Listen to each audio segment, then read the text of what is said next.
ધરમપુર તાલુકાના નાની ઢોલડુંગરી ગામે 1,23,45,126 રૂપિયાના ખર્ચે બનનાર પ્રાથમિક આરોગ્ય કેન્દ્રનું ધારાસભ્ય શ્રી અરવિંદભાઈ પટેલના હસ્તે ઉદ્ઘાટન કરવામાં આવ્યું। તારીખ 7 માર્ચ ગુરુવારના રોજ 3 કલાકે મળતી માહિતી મુજબ આ કાર્યક્રમમાં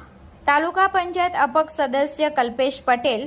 યોગેશ પટેલ, વીરવલ ગામના સરપંચ પ્રતિક પટેલ, મરગમાળ ગામના સરપંચ રજની પટેલ, બામટી ગામના સરપંચ વિજય પટેલ, કરંજવેરી ગામના સરપંચ વિજયભાઈ, ભાભા ગામના સરપંચ શ્રી કૌશિક પટેલ, નાની ઢોલડુંગરી ગામના માજી સરપંચ શ્રી જીતેન પટેલ, જિલ્લા પંચાયત સભ્ય ગણેશભાઈ બિરારી, વિમલ પટેલ, તાલુકા પંચાયત સભ્ય શ્રી સુરેખાબેન અને ડોક્ટરશ્રીઓ, સ્ટાફ નર્સ બહેનો તથા મોટી સંખ્યામાં ગામના લોકો હાજર રહ્યા હતા।